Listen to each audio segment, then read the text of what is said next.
Welcome back. You're watching IndianOpen right here on Bloomberg Quint Live. A quick glance across Asia suggests that, while the rest of the market seems to be okay, the SGX Nifty is probably not mirroring the same enthusiasm that you're seeing across the board for Asia. So SGX Nifty is still actually very muted, just 8 points down. Neeraj, good morning. Yeah, good morning, Devina. It doesn't seem like there'll be too much of positive news flow as well with GDP, the auto sales numbers, all of them slated to come out with not the best of numbers. I know, and while we keep talking about what the government has been doing, it's going to take some time to translate into the actual numbers. So you probably, like we've been hearing, consensus says about 2 or 3 quarters down the line probably. So wait and watch, get in more comments for you in just a few moments as our experts will be joining us. But it was the end of the August series yesterday. We ended with losses for the series, and I believe this is the third straight series where we're seeing losses. Navneet is standing by to round up what the series looked like and what we're set up for as we step into the next series. Navneet, good morning. Good morning, Devina. Good morning, Neeraj. Well, it's the third straight series of losses coming around, and Indian markets have been underperforming the globe for the last 2 months at least. So here's just a recap for you. June was the first series which gave you negative returns for this calendar year. July, where Nifty was down about 5%. This was the worst series in the last 9 months since the INFS crisis happened. And August ended with cuts of about 2.7%. For the August series, the banking stocks have been underperforming, and this was the second straight series where Bank Nifty fell more than Nifty. So in July, where it fell by about 7%, August it fell by 6%. But one more thing happened in August series. The India Volatility Index spiked nearly 30%, and the last increase that we saw was just ahead of the general elections when the VIX had risen by almost 40%. So volatility is on the higher side, which is not a comforting sign for the bulls. And how are the rollovers stacking up? In percentage terms, they are lower than the average rollovers that we've seen in the last 3 series. But open interest-wise, I think it's just about the same. So here's the Nifty rollover standing at about 69%, but in terms of open interest, 1.8 versus 1.7. Though, if you compare it for the last 3 to 4 series, we've been going light into the new series. For Bank Nifty as well, the percentage of rollover was on the lower side of about 66, but in terms of open interest, it's just about in line 0.15 shares compared to 0.14. But look at the market-wide rollover. That's giving you a better picture as to what's happening. For the last 5 series, the advanced decline ratio across the stock futures has been in favor of the declines, particularly for August. Now 58 stocks among the 161 which are there declined. So market-wide rollover in percentage was just about same 90, but this is 394 crore shares versus 374. That's telling you more of short positions are being rolled over when it comes to the individual stock futures. And finally, which are the sectors which are looking nice, where rollovers have been looking good? Consumer goods, oil and gas have seen positive rollovers. On the neutral side, IT, I guess, this is the negative rollover. Autos and banks continue to see negative rollovers. We have seen both these sectors correcting, and also for metals, the Nifty Metals Index was down almost 16% for the August series. And finally, on the neutral side, you've got IT and pharma. These are the safe havens. When the markets fall, probably some money is getting parked on both these sectors. Navneet, the top gainers and losers, and more importantly, how are FIs stacked up at the start of the series? Well, in terms of individual stocks, like you saw, consumer goods was doing good. So Bata India features on top. That gave you returns of 15%. And in fact, Bata, NIT Tech, Berger Paints, the first 3 stocks are also trading at their all-time high levels. For Piramal Enterprises, for the calendar year, it's down 16%. So some short covering bounce was seen in the August series, which was up 13%. And Petronet LNG is also having a good time. So that was up about 13% at 52-week high. On the losing side, now these are the stocks, high beta counters, which are also trading at their fresh 52-week low. Vodafone Idea is still in the F&O space, down 50%. Yes Bank fell as much as 35%. Capital raising concerns are still there. Reliance Capital was down 32%. And I was talking about the metal space. Jindal Steel and Power was the largest loser when you look at the Nifty Metals Index. That's down about 30%. And FIs are not starting the September series on a good note, maybe, because if you look at the index futures, they are still net short to the tune of 69%, and the long positions are only about 31%. Whereas if you look at the data on the index option side, they've bought more of puts and they've written also more of calls. That's telling you they've entered the new series on a net short basis. And also, if you look at the FI data on the cash side, in the month of July and in the month of August combined, now they've sold nearly 30,000 crore. With that, it's back to you guys. All right, Navneet, thanks very much for that. So that is what you've got in terms of a quick snapshot of how the August series is shaped up and probably what you can expect as a step into the month of September. But we're going to be closely watching out for those auto sales numbers as they trickle in, and whether or not there is any improvement on ground. Doesn't seem to be. I mean, as per conversations with R.C. Bhargava just a few days back, he maybe said some time away. And he can't call it. He can't really tell, because the time prior to that, he said, August would be the month where the turnaround would happen, and then he said he went wrong in projecting that August would be the month. And now he really can't put a finger and say, all right, it's going to turn around now. Yeah, but maybe Q3 might anyways, Devina, see a good number simply because, I mean, just thinking out loud, the base effect would come into play. Yeah, that might just get it. I mean, and that could be the case for the earnings also.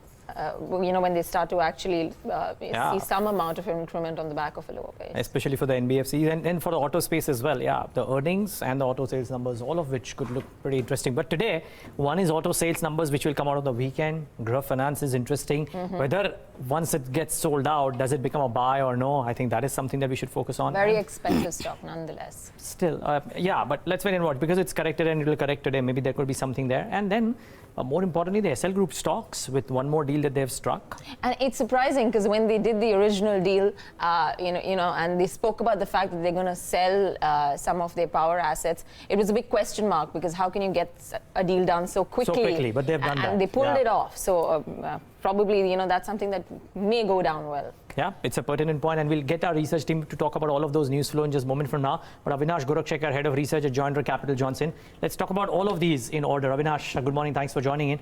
We started with autos because we were just talking about that. Sales numbers to come out over the weekend. Don't expect any fireworks there. What is priced in? What is not? My guess is, I think, Neeraj, we've seen a good amount of bounce in stocks like Maruti, where people have expected that possibly the festive season could result in a bounce back in sales. But my sense is that probably once the numbers come out, you could see a tepid reaction to most of these auto stocks, especially the four-wheelers and the two-wheeler stocks. I think a lot of expectations had been built in before the finance minister actually announced the package. But overall, I think it's going to be a tepid volume number for this month, and Q2 numbers could be similar like what Q1 numbers have come out. So I think the markets would obviously start factoring in some weaker numbers. Obviously, markets are expecting that whatever benefits have come in indirectly to the automotive sector by way of more liquidity being given to the banks and the NBFCs, that would actually take at least 1 or 2 quarters before we could see those announcements materialize into earnings numbers. So I think my sense is probably you will see some sort of a tepid or maybe a slight negative reaction to these stocks, and I think it's more or less on expected lines. Nobody was expecting some fireworks in a very short period of time. All right, let's talk about Z now. I think by the end of September, they need to pay out closer to 7,500 crores. They did the deal with the Invesco fund for about, I think, 4,200, another 1,300 odd coming their way. Do you think they're on the right track? And do you think they'll be able to meet that deadline of end of September?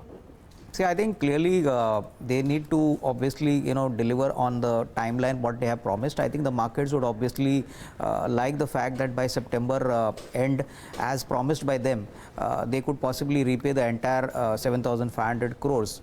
And I think it removes a significant overhang on the stock.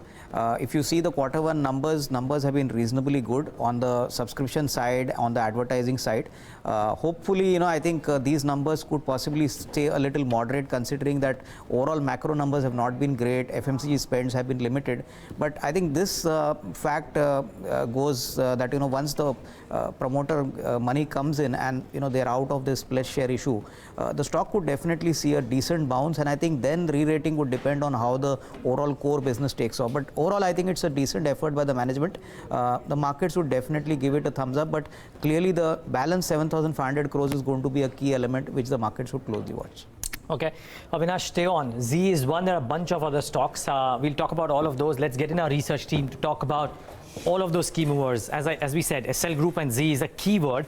and we will talk about that. There's also the Hindalco, which is a company in news today, and then some key brokerage notes that have come out. So Nikki, Somit, as well as Darshan joining to talk about all of that. Good morning, all three of you. Darshan, let's start off with you first. The stocks in news. Yeah, so watch out for Gaurav Finance today. There is a block deal that will happen in which HDFC will sell in almost 9.2% stake in the company. The term sheet that we've seen indicate that it could be at a potential discount to the current market price. So that's one company. And remember, Gaurav Finance has been sold to Bandhan Bank, and HDFC is looking to pare down its stake in the bank. Adani Green and Z Entertainment are the two stocks that I'll watch out for. They've signed a definitive agreement for that. Adani Green will acquire 205 megawatts of the operational asset that the SL Group has. This is from the promoter level, and the enterprise value is close to 1,300 crores. Now, basically, the entire portfolio of solar assets that SL Group has is 685, out of which 310 is operational. Out of this 310, 205 is being sold, and the media reports do indicate that other will be sold in a matter of time. This is positive because Macquarie has come out with a report, and they believe that the funds will be utilized to cut promoter debt at the SL Group level, which in turn will benefit the subsidiary or the group companies. ICRA has terminated the services of MD and CEO Naresh Thakkar with immediate effect. This was all in pertaining to the issues that happened with ILNFS. PNC Infratech has been declared the lowest bidder for NHAI's project worth 1062 crores. And yesterday, a block deal happened in Lemon Tree Hotels. Maplewood Investment sold in 5 crore shares in the company. Franklin Templeton Mutual Fund as well as Venec Funds were the buyers in this entire block deal. Okay, we'll watch out for some of these, as also we'll watch out for Hindalco news-based reports. Nikki, but take us to the importance of this. Sentimentally positive for Hindalco because the way Tata Steel ThyssenKrupp deal went down, looks like there is finally a light at the end of the tunnel for Hindalco, because the US subsidiary Novelis is set to acquire EU antitrust approval for a $2.6 billion bid for Alris. Novelis is expected to ease, or has rather eased, the European Commission concern to sell off the Alris Belgian plant. And earlier, Novelis just offered to increase capacity and add 80 jobs for that plant. But then with the way deal has panned out now, there's been a far-reaching package of concession. The deal also requires approval coming in from US and Chinese watchdogs. The final decision is expected to come through on October 7, 2019. At the earlier part of the year, Hindalco suggested it's going to be taking a little long time to settle off for this deal, and probably delayed it for a quarter to Q4 CY19. Just to give a little basic details about when the deal was signed back in July 2018. It's a mix of equity and debt, which would bring in a synergy of $150 million for Novelis, and this is expected to happen for third years. In terms of implication, just in case if the deal still doesn't goes down with the other regulators not approving it, the implication breakup fee is around 25 million in absence of Chinese authority for that matter. But then, I'd like to highlight a point there that Alris is doing extremely well, and the valuation that the guidance Alris is given is around $360 million, and the deal summed out post-deal was around 7.2. So if it exceeds the guidance, clearly it's a win-win situation for Novelis at this point of time, because the valuations will turn out at 6 times EV to EBITDA ratio, clearly making out a good deal for Hindalco as a whole. Well, let's wait and watch. Alris' recent performance was also not that bad. Maybe Hindalco could have a positive reaction, as we stated in our trade setup as well. Just the fact that there is some optimism around trade might also augur well for some of the metal names. Thanks for that, Nikki. Somit, what are Brokerage is saying today? Well, a couple of them. The first one is on Bharat Electronics, where UBS has maintained its sell rating with a target price of 89 rupees. Now, according to the brokerage, the defense revenue growth will slow down for the company in the second half of financial year 2020. Now, this will be because the company's focus remains on large ticket acquisitions, because of which the defense electronics share within overall defense capital expenditure spend could potentially grow lower than the overall spend. Now, the EBITDA margin of the company, which has been strong for the recent quarters, now the brokerage believes that this will be difficult for the company to sustain going forward, given higher share of system integration orders in the backlog. On the back of all these reasons, it is saying that the valuation derating will continue for the stock going forward. The second one is on SBI Life Insurance, where UBS has maintained its buy rating but have hiked the target price to 980 from 860. Now, SBI Life's premium growth has been ahead of the private peers, which would lead to market share gains according to the brokerage. Now, along with this, the bancassurance productivity has also been rising for the company, which will lead to cost efficiencies going forward, says the brokerage. Also, a change in product mix will aid the VNB margin margin expansion for SBI Life, which will also lead to improved profitability for the company going forward, says the brokerage. And on the back of these reasons, they have hiked the target price to 980 from 860. Well, watch out for this one as well. Thanks all of you for joining and giving us those perspectives. Avinash, much spoken about, but let me try and ask you this again. This whole life insurance space, which is the one that you would put in large sums of fresh money to work at today's prices? I think, if you look at the pecking order, I think SBI Life seems to be the best position in terms of new premium growth, in terms of the valuation relative to both ICICI Pru as well as to HDFC Life. I think HDFC Life, despite the fact being definitely not cheap but fair to expensive, I think clearly in terms of the growth momentum and the kind of headwinds which we have been seeing, I think the markets are definitely looking at the fact that valuation for most of the HDFC group companies typically is on the higher side. So I think it could be SBI Life and HDFC Life. I would believe that clearly, if one were to look at building a portfolio over the next say 2 to 3 years, because these are not stocks where one could possibly evaluate them on a quarter-to-quarter basis. All right, and just before I bring in our technical experts, yesterday you had a slew of reports, positive reports coming in on Polycab India. Did you see them? I mean, targets of about 736 put out by Citi, newly listed. Yeah. But how does it look? No, I think definitely, medium-term prospects look good. If you look at relative peers like KEI, I think they have shown a decent growth in both top line as well as margins. And I think they have a decent order book on the cable side. Plus, the fact is that they are not a pure cable company. They are into several other value-added products where growth has been into fair single to double-digit growth. So I would believe that, somebody who's looking at a reasonable risk-reward within the, mid-cap space, this is a recently listed IPO where I would believe that, in the coming quarters, we could see definitely margin as well as top line improvement. Okay, got that. Let's bring in Gaurav Bissa. He's joining in right now to take us through, some ideas on the technical side and what levels to watch out for on the index. Gaurav, thanks very much for taking out the time. First day of the new series. What would the call be? Sell on every rise, or do you feel that you've got a short-term bottom at least, and you'll actually manage to pull off some longs?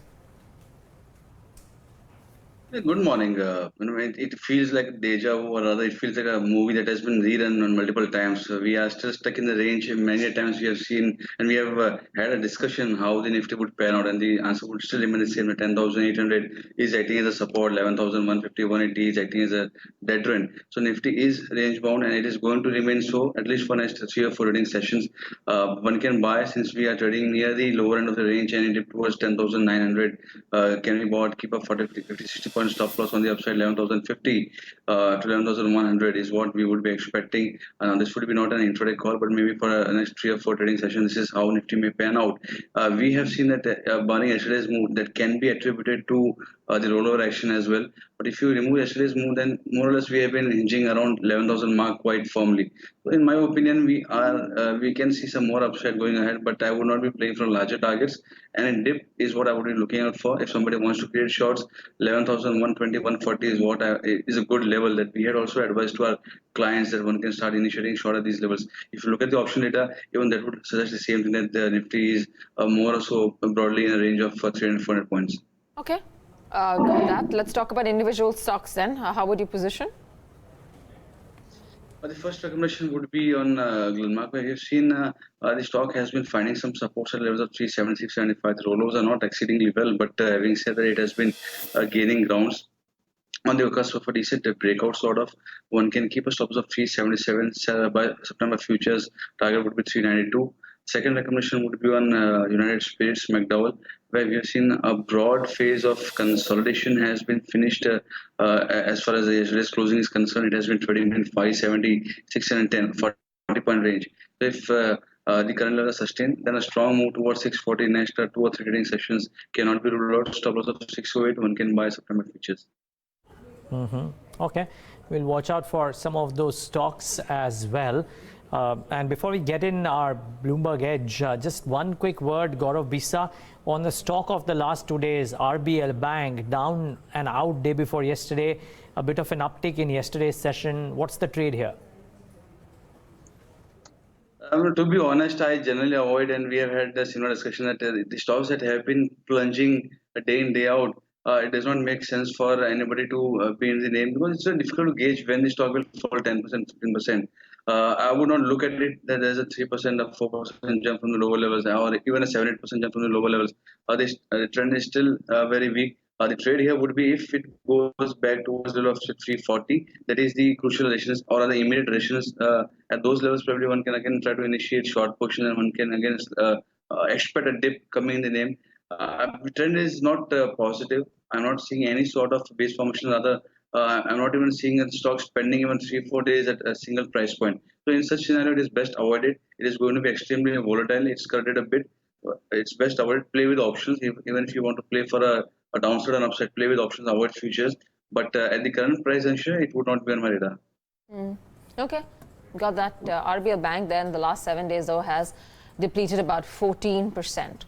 On to a special segment, Bloomberg Edge, then, where Yash Upadhyay tells us about a pattern that the Bloomberg terminal has thrown up on a particular stock. Yash, what's the stock on your radar today?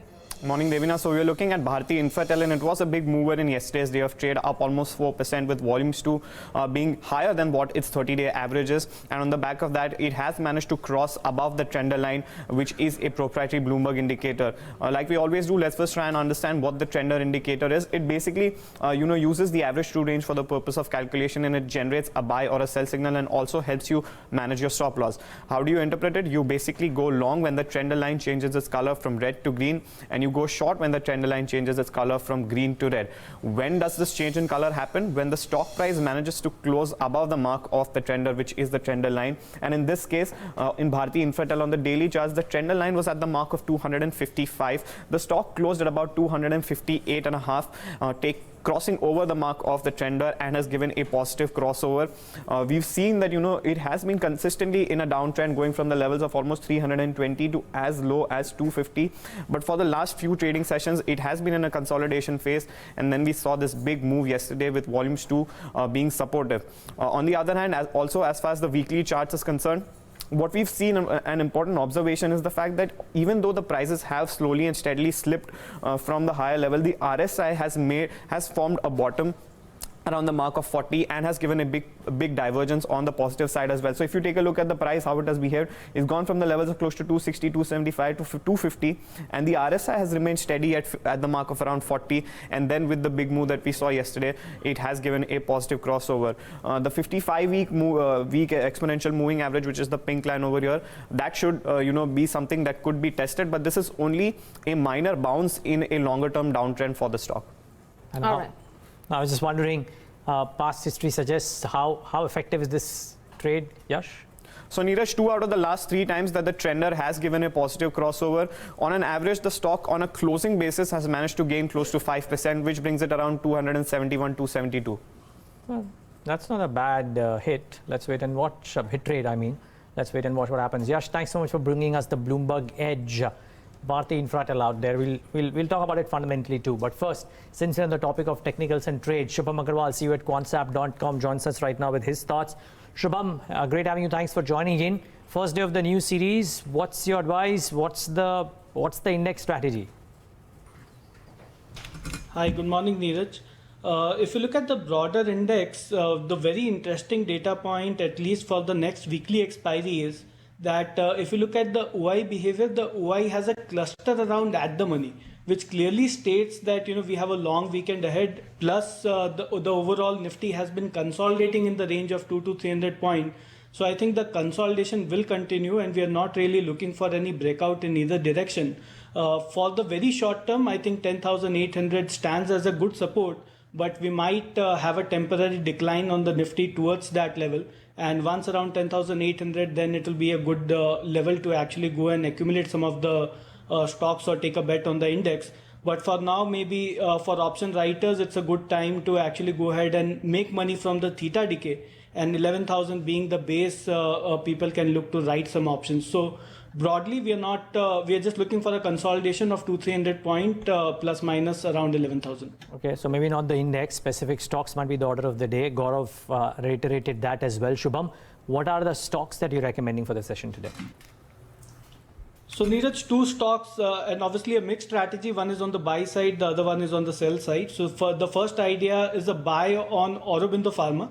And if you look at the movement there, the entire pharma as a whole is indicating that the sector seems to be bottoming out, and some of the selective names have started seeing some long build-ups that happened in the last expiry, and I think that momentum will continue. And if you look at Aurobindo Pharma, a few weeks back we did see a breakout happening, then it went in a consolidation, and now it's quoting around the lower end of the short-term range. So I think this is a good opportunity to go ahead and accumulate that. So that's a buy for a target of 630 with a stop loss at 570. And the second idea is actually a contra call on the auto space, and it's a short call on Maruti.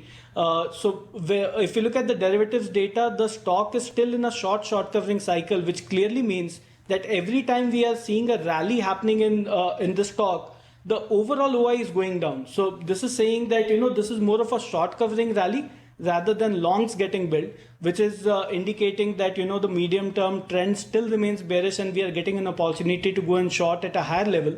So we'll deploy a safe strategy here. So a bear put spread can be initiated at the current level, where the strategy will be to buy one lot of 6,000 put, sell one lot of 5,600 put to keep the cost low. The net spread or the cost will be around 100 rupees. And we're looking for a target of 200 rupees for this spread with a stop loss at 50 rupees. Okay, got that. So still expecting further downside and just can use these levels to probably go short using the bear put spread strategy like Shubham highlighted.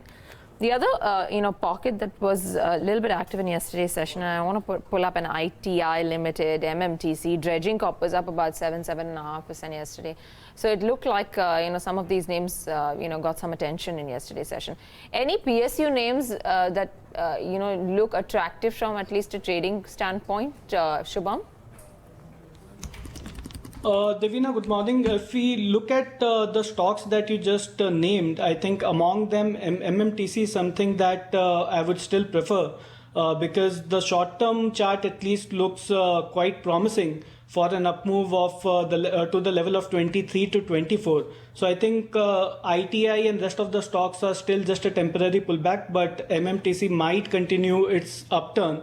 So this can be bought with a strict stop loss around the level of 20, and 24 is the target that we would expect in a time frame of 1 to 2 weeks. Okay.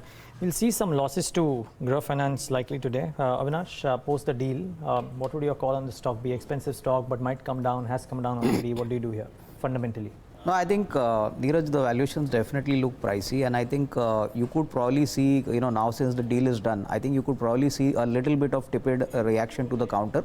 Our sense is that somebody who wants to actually look at Growth Finance should actually buy Bandhan Bank, because I think the deal has already been formalized and the merger is going to happen. So I think on a longer term basis, I think Bandhan Bank looks a better positioned bet compared to Growth Finance. I think although Bandhan Bank is also not cheap, but I think looking at the overall business mix and the growth potential, I think Bandhan Bank would be a better option. Okay. Wait, slightly quick answer, Avinash. Hindalco and the news flow on Aleris, what would you do here with Hindalco?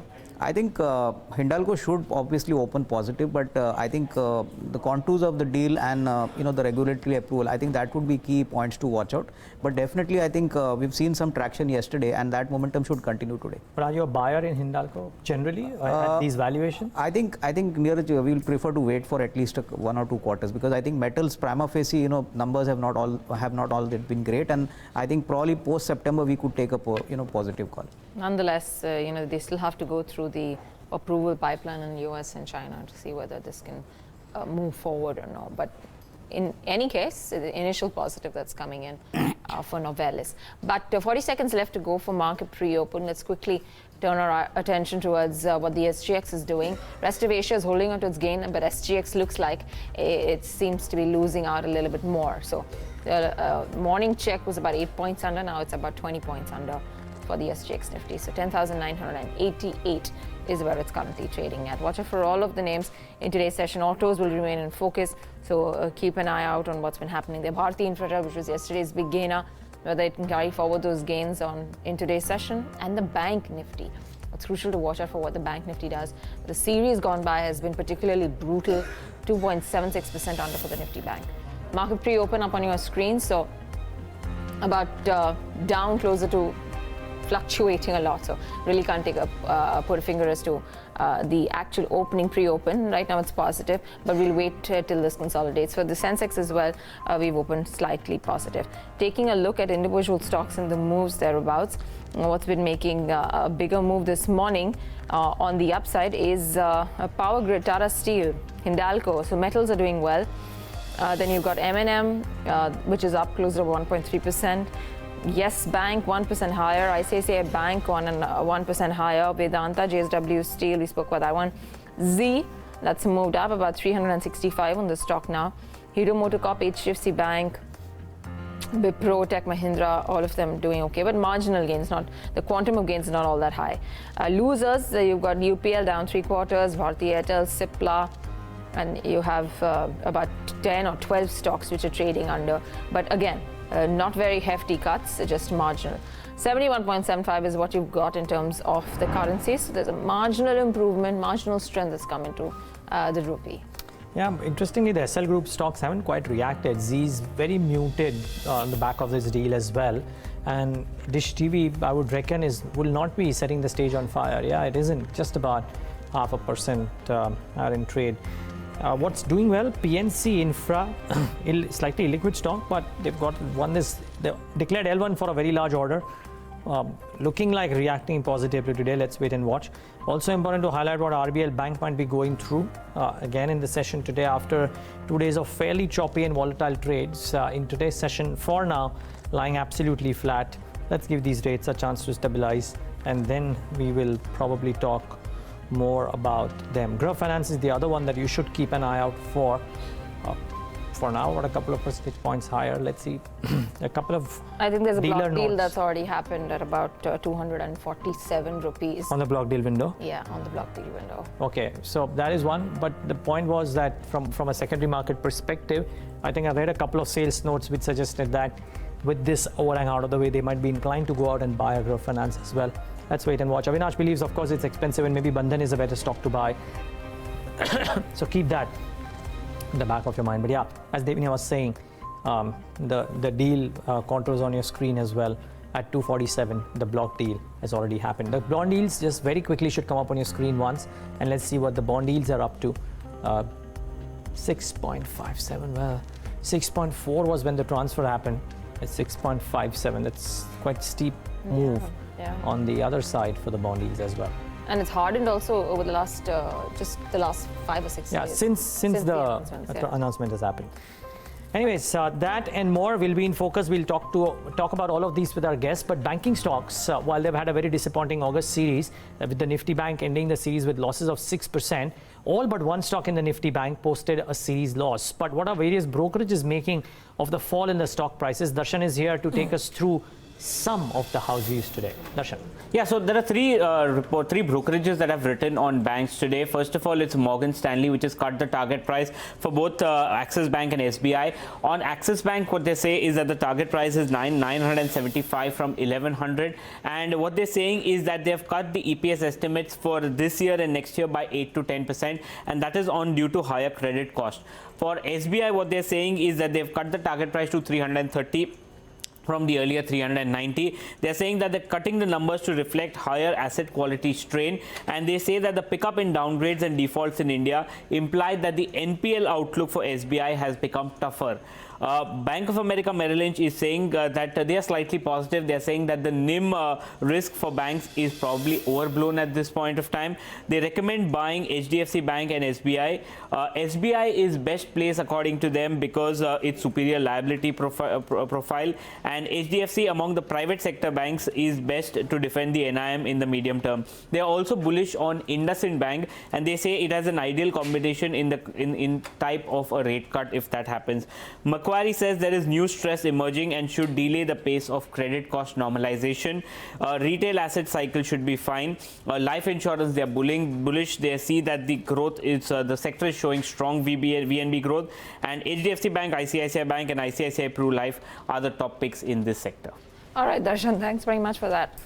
In fact, talking about HDFC Bank, I just want to pull up HDFC AMC. You know, while life has been doing what it has been doing, you really can't fault HDFC AMC as well. I mean, now, starting to look slightly steep in terms of its valuations as well. Well, I think people would be saying that since 2100, right? That HDFC AMC is looking slightly steep on the valuation. It's surprising because since it listed, the day it listed, it hovered around 1700. Then it went back down. There was a period where it went back down to about 1500 odd. And then there were brokerage reports that suggested the upside target of about 2000. Then just recently 2200, and I think it's just swept past all of these target prices, and 2436 right now for HDFC AMC. Yeah, dearth of options, I guess, leading to this one. And the name tag, I think you just got you got the name, and I think you got it all. You've got HDFC AMC now in the last 1 year, this year, 61% gains already. No major correction seen in the stock. Shubham, what would you do with this one? Devina, if you look at the movement in HDFC AMC, this recent breakout happened after a month or 1.5 month consolidation. And whenever we see a pattern where the stock is moving up and each time it consolidates and sees a fresh breakout, that's a very healthy pattern. So I think so far, there is no indication that the stock has topped out, and in fact, I would believe that if we give it some more time, then 2600 might be the next target for the stock. But obviously, in the short term, it has seen a run up. So the recommendation would be that buy on pullback should be the strategy. So just in case if a pullback happens because of the market moving down, and if we get an entry level of around 2350, that would be an ideal level to re-enter in this for a target of 2600, and a stop loss for this overall trend will be around 20 to 50, and that can be kept as a stop loss for the long trade. All right. Just 6 months ago, and the stock's given 78% returns. Avinash, while Shubham believes that it can extend further to about 2600, that means the valuations also stretch further. So how would you balance the two? No, I think, HDFC AMC in the current scenario definitely looks expensive. But if you see their positioning and the kind of growth opportunity over the next 3 to 5 years, I would believe that, the stock is actually reflecting what the market expects, the kind of growth and the kind of earnings potential over the next, say, 3 to 4 years. So definitely, I think expensive, and any correction should be used to, accumulate. I think as far as valuations are concerned, I think it definitely appears expensive. But if one were to look at the next 2 to 3 years, I think their leadership and their profitability margins and their geographical reach is something which no competitor can actually match them, at least in the near term. That's what the market is valuing. But with, the other part of the question being, with Nippon now picking up additional stake, almost 53.5% held in RNAM, is there, potential to start looking at that one too? Because it's been an underdog so far. It's been the stepchild in the industry. They're just two listed stocks, but it's been treated like a stepchild. But once you've got, a stronger name like Nippon having a majority stake, does that change the perception? Yeah, it definitely changes the perception, because it's a matter of time before the name of the company also would get changed to Nippon. I think it used to obviously be categorized as an Anil Ambani group company, but going forward, say over the next, say, 2 to 3 years, looking at the opportunity pie in the mutual fund space, one could definitely give it a shot. My sense is that, this is a stock which has underperformed for a long time due to group related issues. So I think going forward, once these issues are behind, one could definitely expect a decent re-rating, provided, the numbers and earnings actually match up to expectations. Okay, Avinash, take a moment to thank you for joining in today and giving us your thoughts. Really appreciate your time. Yeah. That's the view from Avinash Gorakshakar. Before we get in our next fundamental guest, Gaurav, Bissa, one quick thought from you. Gaurav Finance is up and active at the end of 8 minutes, the top gainer on the Nifty 500. Any trades here? If I look at the daily charts, Gaurav Finance, I don't see a very big spike. There's a strong resistance at levels of 264. So if somebody wants to buy 265, 265 sustains, have a 5-7 rupees stop loss and buy, the immediate target would be around levels of 280. So for me, it's a buy only if it manages to trade above levels of 265. Till that does not happen, I would not be too interested in them. Okay, minutes away from market open. Let's tell you all that you need to know to stay ahead in trade today. First up, HDFC has sold close to 9.2% stake in Gaurav Finance via multiple block deals. A discount of about 3% at 247 is where the deal has happened. All right, watch out for Hindalco as EU regulators may approve $2.6 billion Novella Solaris deal. That's according to a Reuters report. To get the deal over the line, Novelis promised to sell Era's Belgian plant. SL Group has signed a definitive agreement with Adani Green Energy to sell 205 megawatts of solar assets. The deal is valued at 1,300 crore rupees. Ratings agency Zikra removes MD and CEO Naresh Thakur from service a month after he was sent on forced leave. The decision has been taken over ratings given to IndianOpen. PNC Infratech declared lowest bidder for NHAI's EPC project in Lucknow for a quoted price of 1,062 crore rupees. Lastly, Maplewood Investment sells about 4.97 crore shares in Lemon Tree Hotels, Franklin Templeton, and Van Eck funds are the buyers. Well, let's get in. An important fundamental voice. It's been a while that we've had Harendra Kumar, Managing Director for Institutional Equities at Elara Capital. He joins us right now on the show. Harendra, good having you. It's been a while. Thanks so much for taking the time out. Neeraj here, good morning. Sanguine about the prospects of the markets, Harendra, or are you telling your clients to be a bit cautious because of the uncertainties around global and local? No, global, of course, is kind of tepid at the moment. But I think, the outlook for FY21 is clearly becoming more positive than, what it was looking at least a couple of months ago. So I think the government measures in terms of remedying the slowdown will start to show effect. And given that, the spending should resume by the government, and that should fix a lot of things on the credit cycle in the rural economy. So yes, I think we're closer to the bottom than most people think. So I think given the next 20 to 30 days, we should be starting to cherry pick on the markets, and the outlook for the next 3 or 4 consecutive quarters is going to be much, much better than what the markets think as of now. If we purely follow earnings, Harendra, and actually we'll get to some specific, but just one quick thought, because financials are so much in focus. Do they form a bulwark of your basis of this earnings optimism or the up move optimism? Would it be banks and financials is where you would believe large portion of shopping would happen? Yes, Neeraj. So let me put the context here is, for over the medium term, or for that matter, the longer term for the Indian markets. I did see that you guys were talking about the 10-year yield curve, which is just notched slightly higher.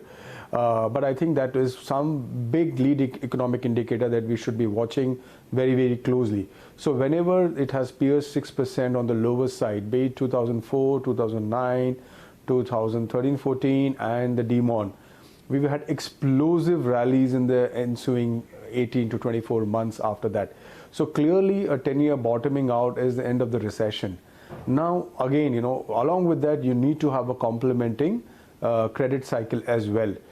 So given that, you are now reaching the end of the NPA cycle, with the RBI stability report saying that we are now at 9% gross NPAs, heading towards 8 and probably lower in the next 2 years. These two variables are the catalyst of a big market rally that will follow. But these 2 points, obviously the outlook looks grim right now, but the future is extremely positive. The Nifty earnings is largely being driven by financials. So this is the basis for the big rally. And you have seen the Nifty numbers being moved higher by the financials as a segment in the recently concluded quarter.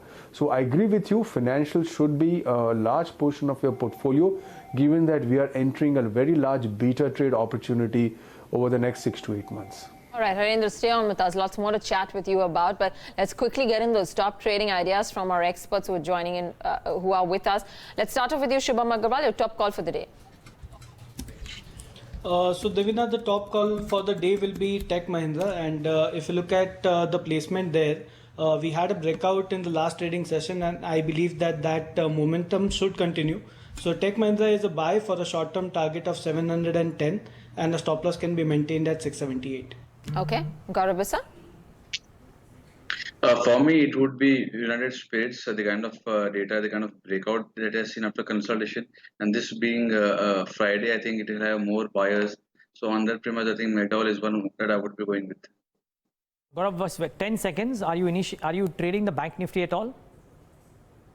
No, 27,500 is a reflection area. If it trades above that, then yes, one can see a move towards 27,750. Else we can yo-yo between 27,300 to 500. Okay, gentlemen, stay on. We'll just take in opening thoughts from you. The market starting off in the green, about 1/3% for the Nifty. Sensex about 114 points, again 1/3%. The Nifty Bank to 1/3%, about 100 points. The mid caps and the small cap indices should come up on your screen as well. 0.4% or 0.38%, about 60 points for the mid cap space. The small caps are lying flat right now, but in the green. So it's not a bad start. The breadth should be positive. Let's get in the heat map up on the screen and try and show you what stocks are moving and what are not. I don't quite necessarily see Z in the top 10 gainers, so this deal of 1,300 crores isn't exciting the street enough, I must say. What is not doing well? Bharti Infra down about 1% right now.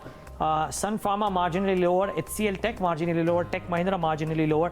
All of these are down less than 1%, so keep that at the back of your mind. No big cuts, just about in the red. What is doing well though? Metals out and out. I was speaking about this in the morning. With the trade optimism coming in, you would see some bit of optimism around the metal names. So Tata Steel up 2%, Vedanta up 2%, JSW 2%, Hindalco 2%. There's some gains in Indiabulls Housing and Yes Bank as well. Bharti Airtel up about 1/3%. IndusInd Bank and Finserv are amongst the few banks which are financial names in the top 10 list as well. And HDFC Bank is marginally in the green. ITC is marginally in the green, about 1% higher. So that's the sum and substance. Bharti Infra is the top loser, down about 1.5%. Vedanta and Tata Steel are the top gainers, up about a couple of percentage points. The index, as we speak, within the first 1 minute, is up 0.5%. Couple of pockets, HDFC and Growth Finance, and we should try and see what these two stocks are up to now. That the deal is done should come up on your screen. Growth Finance in particular in the pre-open session was doing rather well for itself. So, well, let's see. About 6% higher for Growth Finance. HDFC lying flat. And then some stocks which had some deep gashes in trade yesterday. Some of these will come up on your screen as well. The likes of Inox or a couple of others didn't do that well, but we'll talk about them in a bit. Devina, what are you spotting? Well, you already mentioned Growth Finance, but a few other names that are doing okay for today. Religare for one is up about 5%. SL Propack, that's up 4% in the session. Vodafone Idea, 3% higher. Sterlite Tech yesterday saw a cut of about 7%, has recovered a bit in today's session, so that one's up about 3%. Then you've got the likes of a JSPL. Hathway Cable, that's up 2% now, 2.5%. From the Sugar Pack, Sri Renuka does okay, smaller name there though. Yesterday's session saw a few other sugar companies doing okay for themselves. You've got the likes of a South Indian Bank, Ashoka Buildcon, Den Networks, these are some of the gainers. Reddington, Bombay, we already spoke about Bombay Dyeing. South Indian Bank, 2.5% higher. In terms of the losers, Coffee Day is down 5% again. Jet Airways is down 5%. Cox & King, the regular feature out there, 27% in the last 7 days, 63% in the last 1 month, and 95% in the last 3 months. Dredging Corp, after yesterday's 7% gain, is down about 2%. And Spark was up, I think, in double digits yesterday. It's down 1.8%. MMTC2 saw a big move yesterday. Today is down about 1%. Market breadth is more positive. 681 stocks have advanced. 372 stocks are trading in the red. Quick opening thoughts from our technical experts. Shubham Agarwal, a quick call on Spark if you track this. Sun Pharma Advanced Research. Yes, so if we look at Spark, yesterday there was a big gap up and today there is a temporary pullback happening. I think this pullback should be used as a buying opportunity. So roughly around 148, which is another 2 rupees from here. If that correction happens, that will be an entry level. One can look for a stop loss at around 142. And with a 3 to 4 days perspective, I would expect a target of 160. So buy and decline should be the strategy on Spark. Okay. Just one quick word, Gaurav, Bissa, on the metal names before we let you go. All of them have started off well. Is there a trade? Yeah, one can start booking out the profits if somebody has bought earlier. If you look at the way metals have been panning out, you see positivity for at least a day or two, but then there is no continuation of the trend. So there's a good chance that we may see profit booking coming in many of these names and may again slip towards the lower level. So for me, I would not short maybe, but any red candles being formed in them, a reversal pattern, then yes, I would be short. But if somebody is bought, it's time to book profits. Okay, we'll leave it at that. Gaurav as well as Shubham, thanks so much for taking the time out and being with us. Harendra, if indeed your prognosis is that the FY21 outlook is looking a lot better than what it was earlier, the value, would the commodity names, the metal names start looking favorable? I mean, in an uptick or demand uptick globally, these prices should do well. The valuations are at levels from where they've typically bounced back. Would you be bullish, ferrous or non-ferrous, or both maybe?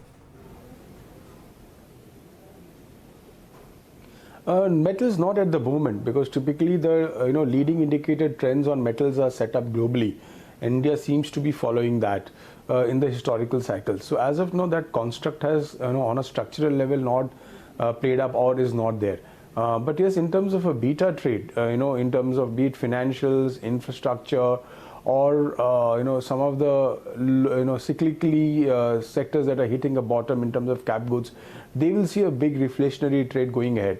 I'll be watching the policy action, the ensuing policy action for a bigger cut on interest rates, and that could trigger a big rally. So the pecking order, of course, like I mentioned, is going to be financials, where the benefits will flow in much faster. And I'll be closely watching the outlook on the infrastructure side. See, the government has laid out a plan of 100 lakh crores, but there is no granularity on how the spending is going to happen. The ordering is quite slow. So, and that is why the P's of some of the infrastructure names have come down to, mid-single digits, which is quite attractive and which are cyclically extremely low levels. So once that announcement comes out, I think those stocks will see a bigger bounce back than what people anticipate. So maybe it is the moment to move away from, a risk-off trade where the total positions are in the top 10 Nifty names to the bottom names in the Nifty and maybe longer down the tail. So we would be, as a risk on trade will begin sooner than what people anticipate. So a slight portfolio shift is, in order at this given point of time, given the rising optimism in terms of the policy action that you're seeing from the government. And past history seems to suggest that, Devina, that typically the bottom 30 on the Nifty would actually do well when the next uptick happens. Yeah, when the polarization peaks and the cycle tends to turn, it's the bottom 30 weighted stocks that see much of the flows coming in. They outperform, actually. It's not that they, the top 10 stocks underperform, but the bottom 30 stocks tend to outperform the top 10 weighted stocks on the index. But Harendra, lots of measures have been announced by the government in the last few days, not really managed to spur any animal spirits in terms of the equity indices. But do you think that this is a small step in the right direction? The FPIs, you've now got them, while obviously the money is not yet started to come in, but this is a precursor. The stage is set, and they will come in once the fundamentals on ground start to seem better.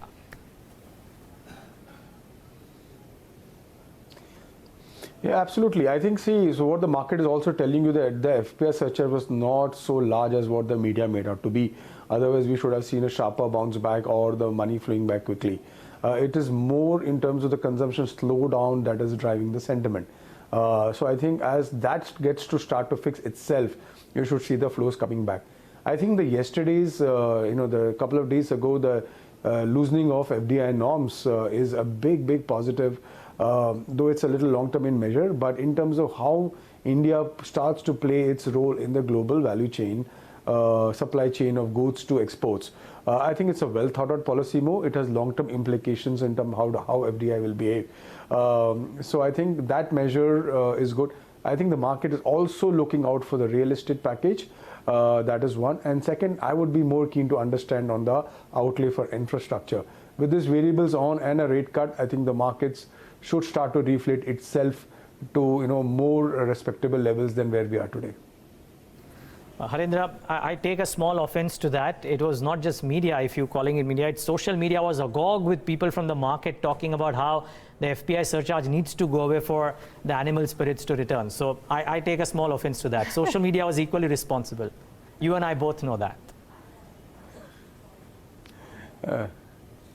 Yeah, so social has a plus media attached to it. Come so it's on, that's not fair. That's not fair. Now with everybody's posturing is... Yeah, that's not fair. Actually, we're just the connecting media. No, yes. But I think it's the market gives us... We are just a medium for... but the market's given its verdict, so I think... Yeah, that's a fair point. The market has given its verdict. The last 4 days or last 5 days, post this FPI surcharge being taken out as well, it's not as if FI flows have returned in a big way. Harendra, where do you believe, aside of banking, I mean, large pockets, with just a point, you know, the Nestle coming in place of Indiabulls Housing Finance, so IT and consumers now will try and offset that very heavy weightage that financials had. Now, I take on board your point that the earnings beta might actually come in financials. FY20 seems to be a done-dusted piece as far as that goes. What happens to consumers in that sense? Do you believe the higher valuations will stay and earnings will ensure stock price returns? Or could the converse happen, that earnings also dwindle a bit and maybe valuations also come down a bit? You know, Neeraj, it's a very good point that you're making currently now, but you know, the money is chasing the defensives at this given point of time, and it's moved from autos to FMCG, and FMCG and staples are again reaching a point of over ownership. So while the underlying situation in terms of demand or pricing has not changed or not so optimistic, the P multiples continue to expand. Now, if there is any earnings cut or a cyclical downturn that comes in, you could see a scenario similar to autos that happened, where people are, you know, herding into one specific sector. So while it seems to be doing well now, I'll be a little cagey on FMCG on the medium-term trends at this given point of time. They might not fall at absolute levels like autos, but they will tend to underperform some of the other beta names that we've been talking about. You know, just because you're saying something, I think a very interesting setup is developing on the telecom side. You know, I think the next cycle will see a convergence play similar to 2000 that we saw. And, you know, given that content, broadband and devices reach an inflection level where it will drive myriad opportunities in the market space. So I think among the nifty names, you have two such very large names in Reliance and Bharti Airtel. I think that they could be outliers and market leaders in the next rally.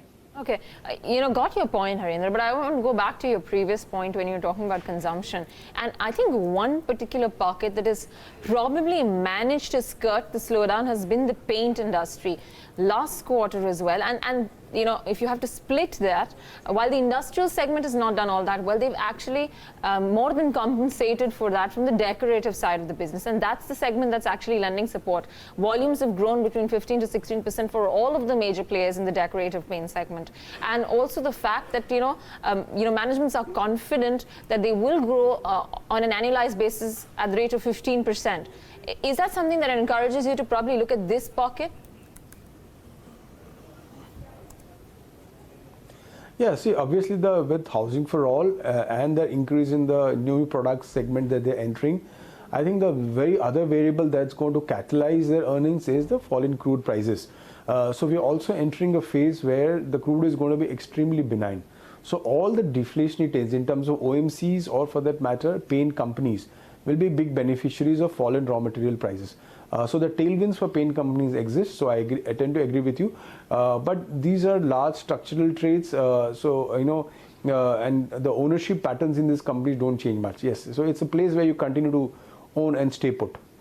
Nonetheless, also, you know, we will be having that conversation with Abhijit Roy of Berger Paints in a few moments from now. But he did mention that it was a function of all the discounts that were pushed into the system, which led the dealers also to push products and inch the volumes up higher. Well, let's see, and it'll be interesting to hear out what Abhijit Roy has to say as well. But Harendra, take a moment to thank you for joining in today. It's been a while, so good having you. Look forward to have you more often on this forum. Oh, thank you so much. That's the view from Harendra Kumar of Elara Capital. The market's holding out well. Bank Nifty is up about 190 odd points. The Nifty and the Sensex about 0.5%. And metals holding center stage, though I must say, now banks look like coming into their own and giving their contribution as well. So good going by and large. Let's wait and watch if this continues. We take a break. On the other side of the break, we speak about two very important topics. Firstly, the government, the PMO asking NHAI to go slow on road awards. That plus the government push on infrastructure with Vinayak Chatterjee of Feedback Infra, and how Berger Paints has managed to beat the consumption slowdown with the company's managing director, Abhijit Roy.